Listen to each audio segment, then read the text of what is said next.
everyone, and welcome to Real Life Talks. I'm your host, Yvonne Heath, author of the book, Love Your Life to Death, and founder of the I Just Showed Up movement. So I'm so excited to be here with my new friend, Maria Kliavkoff. Did I say that right? Kliavkoff. I was practicing, but of course, I guess I should have asked you first. Okay. So, Maria, I have to thank Donna for connecting us. And I'm just so delighted to have participated. You had this 5-day challenge, healthy morning. And, I realized in that time that no matter, people say I'm a grief expert. And I said, well, that's hilarious. I mean, I'm really good at, crying and wearing my heart on my sleeve. But we always have more and more to learn.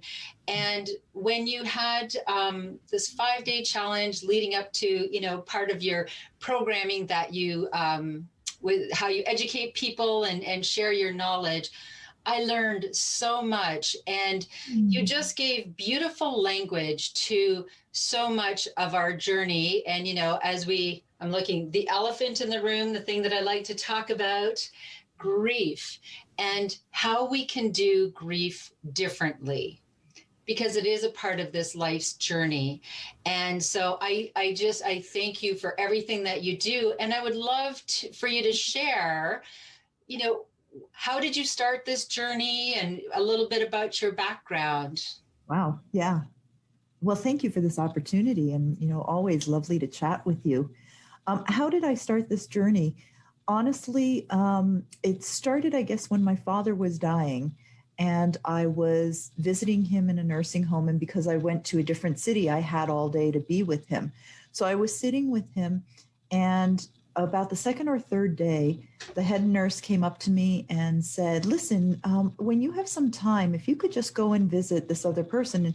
And she asked me to talk to a different person. And I went into their room and I chatted with them, and while my dad was napping. And then I came back to my dad. And the next day she had 2 more people she wanted me to talk to. And I thought, all right, well, it must be their families are out of town or something. I had no issue with it. The third day, I think it was, I was talking to one of the people and their family came in. So my idea of what was going on was shot. Right. I went to the head nurse, Jessie, and I knocked on her door and I said, Jessie, what's this all about? And she said, I don't know what you do. I just noticed that with your dad, I can clock to 24 hours after your visit, he's completely calm. And my father was an Alzheimer's patient.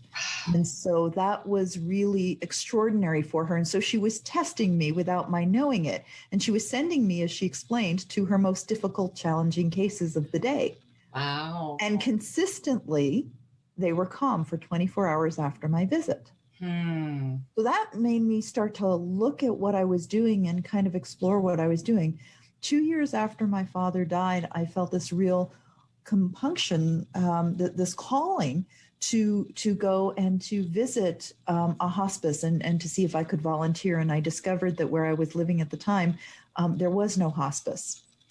Okay. And so I started one.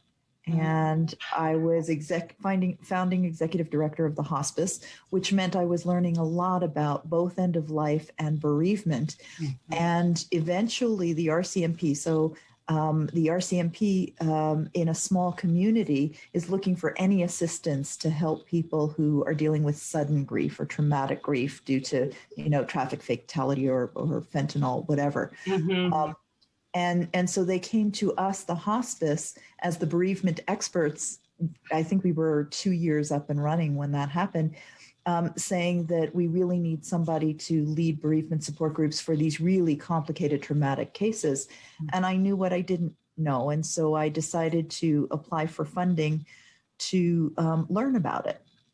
And I got my Death and Grief Study certificate from Dr. Alan Wofelt and the Center for Loss and Life Transition, and just kept going with it. And eventually, for me, the whole conversation about grief and buried and carried grief and traumatic grief and complicated grief just became something that I had to be speaking about 24/7. So I ended up stepping down from the hospice so that I could found Healthy Mourning and create truly the Healthy Mourning revolution, where we revolutionize the way we think about grief and mourning, because I think we have to.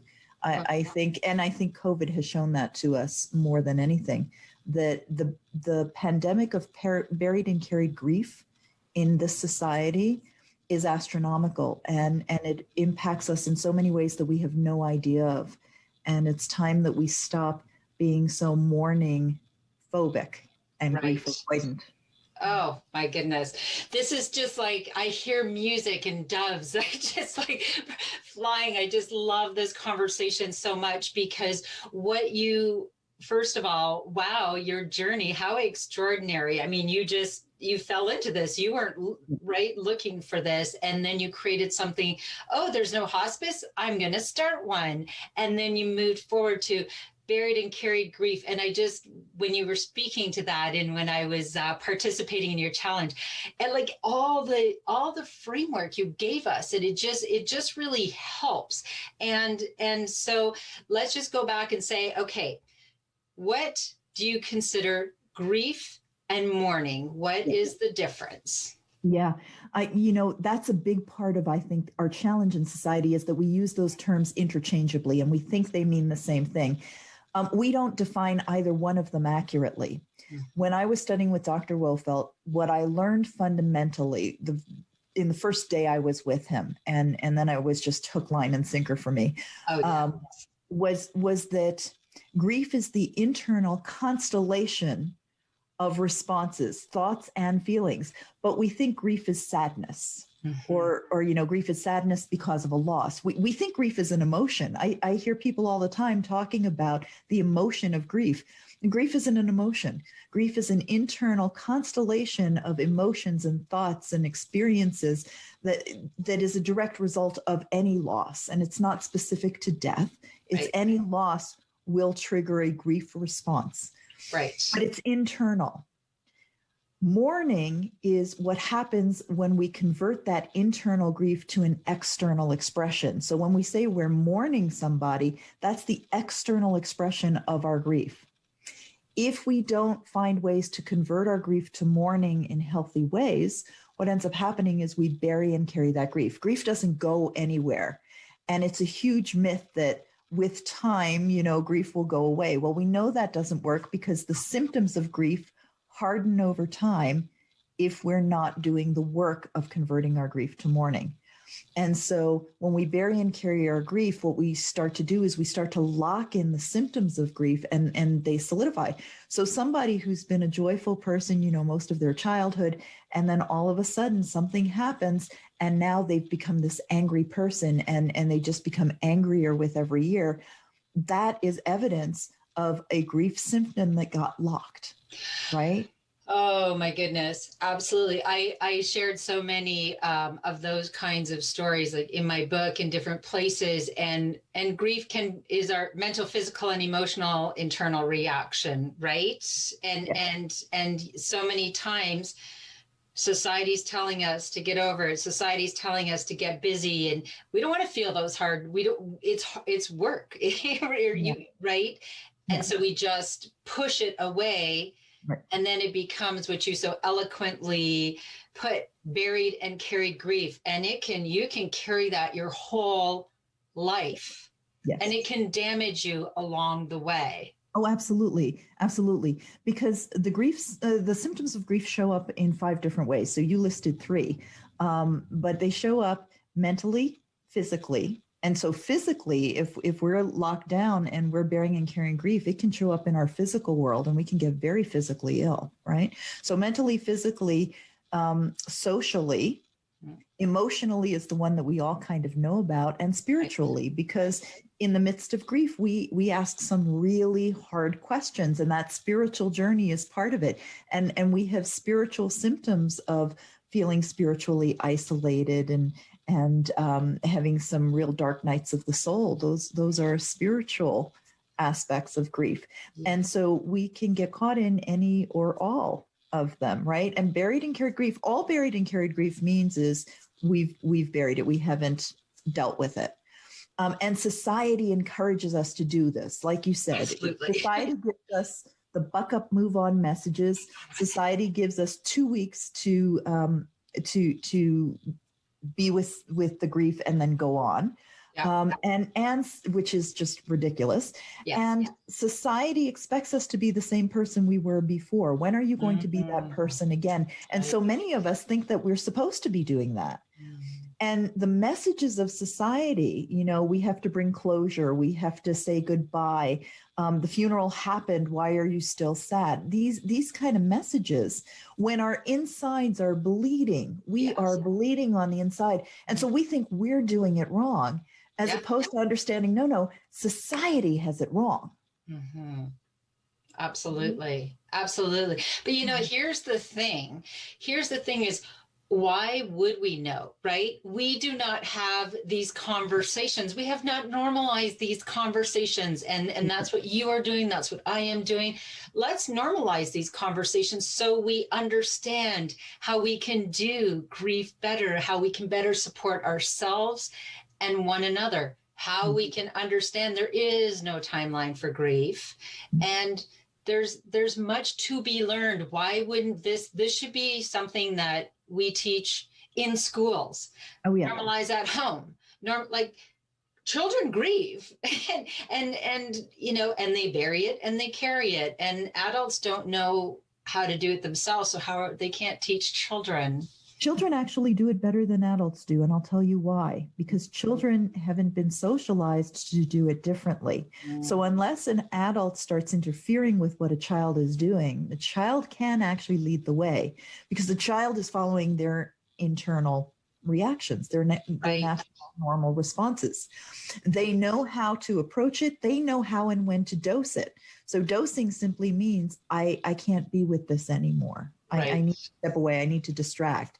And we think we need to guide the child. No, the child understands that their inner guidance is what they need to follow. And if we took that wisdom and if we understood, it's not what society's telling us, it's what our insides are telling us. Because what most of us, our insides are telling us, we're searching for where our relationship is with the person who died. Yes. We're longing to find that relationship. And society's telling us, bring closure, you know, the funeral is the end. No, the funeral is the beginning of a really good grieving process. When a funeral is done well, that's the launching pad for the grief process that, as you said so beautifully, will last as long as it lasts. That's just the reality of it. Absolutely. Grief is a journey and it's a process of life, and it's a completely natural process of life. But what you're pointing to also is it used to be that death was part of life. It used to be that death was in the home, you know, and that we would have wakes in the home. Wake meant staying awake with the body. Yeah. Right? You couldn't avoid it. The children didn't leave. They were a part of it. I mean, it was at home. Yeah. That's right. And so the children learned because the parents were doing what they needed to be doing and what they were supposed to be doing, right? And the children learned from that. But we live in the first death-free generation where, thanks to the miracles of medicine, we haven't seen death until we're in our 40s or our 50s, or for some of us in our 60s. And then it comes as a shock because we don't know what that is all about. So we follow society because, like you said, it's not taught in school. It needs to be taught in school now because it's not taught in the home as it used to be. And death itself has become this mystery to society where it's relegated to the back doors and the back corridors, right? If you're in a nursing home, after somebody dies, often there's a separate door that's used to take the body out. Now what's starting to happen, and it just, when I first read about this, tears just ran down my eyes. The body, there's a procession that leads through the front door. Beautiful. And everybody is given that opportunity to honor, like an honor guard, right? As somebody, BJ Miller, who is an extraordinary teacher of, doing death differently. He was saying, I think he was with Zen Hospice in the States, and he said they did that, and as the body was being wheeled out and everyone was, giving their blessing or whatever, they also put rose petals on the body. Right. And how beautiful to honor someone as they leave out the door that they came in. And and we can do this differently. And, you know, I want people to like forgive themselves, you know, because why would we know? We've pushed it all out the door. Now here's our opportunity to do it differently, Yes. right? When and we know better, we do better. Well, exactly. And we didn't know. And that's why, so I started reading, and now, you know, you've given me so much more work, Maria. Thank you very much, because I now started looking at the Center for Loss and Life's Transitions and Dr. Alan Wolfelt's work. Mm-hmm. Absolutely obsessed. And it's funny because I was sharing with you, I had just interviewed Ken Ross, Dr. Elizabeth Kubler-Ross's son, and we were talking about the fact that, you know, there aren't 5 stages. Share with me about Dr. Alan Wolfelt and his start, and there's a connection there, isn't there, with Dr. Elizabeth Kubler-Ross? Yeah, well, you know, it's his story to tell. Yes. But as a young man, his father afforded him the opportunity to study with Dr. Kubler-Ross and learn about her work. Yeah, so he's a very direct link. Well, and that's so wonderful. And we all agree there are not 5 stages of grief, as she was sharing. Grief is not linear, it is complex, and there are many layers. And that was her message in so many ways. And that's, so the Center for Loss and Life Transitions, I have to let you know, I have to go there. Was that an extraordinary part of your journey? Yes, it certainly was. Yes, to have the Death and Grief Study certificate and mine specialized in complicated and traumatic grief, specifically because of the request of the RCMP at the time. I was down there for, it started with 5 courses, because 5 courses is what that program is. But I've been down there, I think now it's been 8 times, maybe 9 times with him. I've been very blessed to work very closely with him. And very honored that he wrote on the back of my book as well. And wow. And you know, I think for the work that he gives the world and for the inspiration he gives the world, it's a light, because that we bury and carry our grief is a fact. If we live in North America, we have some buried and carried grief. Absolutely. But it doesn't stop there. It doesn't end there. What he gives us is the clarity of catch-up mourning, and that it's never too late to convert the grief to mourning. And so for me, the healthy mourning revolution is all about, let's wake up to our buried and carried grief and move through it in healthy ways. And this kind of tied in with my personal story, because I discovered I was a womb twin survivor. I am a womb twin. Mm-hmm. And so I started to explain what that is, a womb twin. Yeah. A womb twin is somebody who had a twin in the womb, and the twin died. Yes. While we were still in the womb, and so we were born, and we have been treated as singletons. We maybe think of ourselves as singletons, but the experience of grief in the womb is real, and the impact on someone's life is very real. Yeah. And so I became really obsessed with this notion of buried and carried grief, in particular with how that plays out for womb twins. And I remember going up to him as I was being introduced to this information, and I said, I don't know what I have to do with this, but I have to do something with this, and it's big. And he was very wise, and he said, it will come to you. What you need to do with it will come to you. Just stay with the work. And that's kind of been my mantra now, is to just stay with the work and whatever's in front of me. So while I was writing Healthy Mourning for Womb Twin Survivors, my mother died. And so my book became Healthy Mourning, Happy Loving, which was about that journey. Because I had to write that journey. I had to stay with the work, as he said. And I'm very grateful to him. Brilliant, wise mentor, and just very grateful to him and all he does.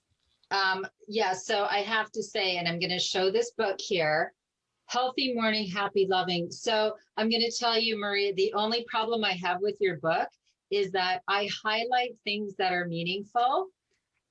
Most of every page is yellow. It's very highlighted, because with each, you know, it's 52 ways to convert your grief to mourning with ease and grace, which is just so extraordinary. And do you know what my wish is for the world? Is for everyone to read this before Yes. before grief arrives, before they are mourning, so that it's like a roadmap, right? It's like giving you guidance. The time to find these wonderful resources is not in a crisis. That's right. It's not when your heart feels broken. Yes. Have this in your repertoire, have this at home, read through it, so then you know what to turn to. I found wonderful ideas in here, and I thought I knew it all, but apparently I do not. Mm-hmm. But it's such a gift, and it's interesting. It's 52 ways. So tell us about the journey of writing that, and how did all of these wonderful ways come to you? Was it a lot of it's your own experience? All of it is my own experience. Okay. All of it is my own experience, because the whole intention of the book was, I realized after my mother died, and I already had my death and grief study certificate. I had been working in hospice for a long time. That's a place where you think, okay, I know something about this. And I realized, in the moment of that death, in the moment of the death of the people who are anchors in your world, yes, you become untethered.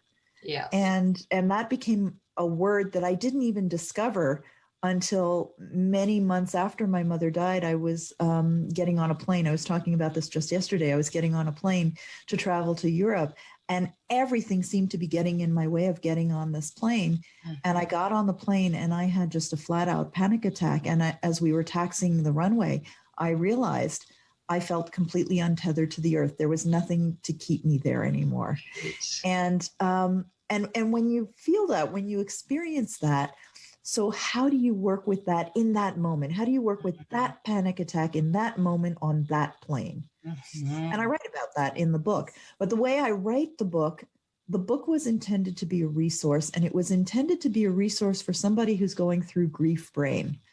Grief brain is, I can read the exact same sentence 10 times and I will not know what I read. And I'm a smart person. Mm-hmm. So I'll want to throw the book across the room. Yeah. It's just bringing up that frustration. Yep. But here's the thing about any grief symptom, all it's asking you to do is slow down. Any grief symptom you're experiencing, all it's ever asking you to do is slow down. Right. So what we need to do is we need to find the ways to slow down to the pace of our grief and listen to our grief to hear its wisdom. Mm. And so what I was tracking in the book, and because I was writing it for Grief Brain, it's as concise as I can in as few sentences as I can. A paragraph about what this conversion technique is, mm-hmm. a paragraph about how I used it or came to it, given a personal experience of having utilized this very thing. So there's all 52 ways I've done it. And I've done it through many different deaths, right? Yeah. So it's that nutshell of an experience so that you can tap into the how that might work. And then the second page of the chapter, and every chapter is just the 2 pages, is how might you get started? And so we call them heart points, and instead of bullet points, they're little hearts. Mm-hmm. And the heart points are to get you to be listening into yourself. So when you read the suggestion, does that feel right? Does that sit right? Would that be a pathway for you? So that you start listening to your own pathway. And if this is a conversion technique that works for you, doing it in your way, not in the way that I did it. Oh my gosh. I love it so much. And the way you laid it out, it is so, it's user friendly and it's short and you can, and what you're saying is there is no right or wrong way to grieve. Only what's right or wrong for you. And the only stipulation I say, unless you're hurting yourself or someone else. Well, that's exactly it. Right. That is the stipulation. Mm-hmm. So Mm-hmm. unless what you are doing is hurting yourself or others, there is no right way to do this. What I say is you are the expert on your grief. Mm-hmm. And so listening into your inner guidance around this. And again, if your inner guidance is doing something that would be inviting harm to yourself or to others, that becomes the flag for I need external help. I need a counselor. I need support, right? Right. With that caveat in place, you are the expert on your grief. And that's powerful because our society doesn't tell us this, because our society tells us go to an expert on grief. And anybody who calls themselves an expert on grief, I'm always a little leery, because leaders in grief know that you are the expert. Right. You are the Right. expert. I may be able to give you some of my own experience and things that have worked for me, just like you're doing. And I love that. You are the expert on your grief. There is no right or wrong way to grieve. There is no timeline. That is the reality. And again, the good news is that we can do this differently. And I feel like we need to learn. We need to learn about this and follow the lead from our children. And again, with children, the wonderful thing is also they're not going to be ashamed if they have a tantrum or they're crying. And that's also what stops us. Oh, I love everything that you do. So tell me how, so you have your website is healthymorning.com.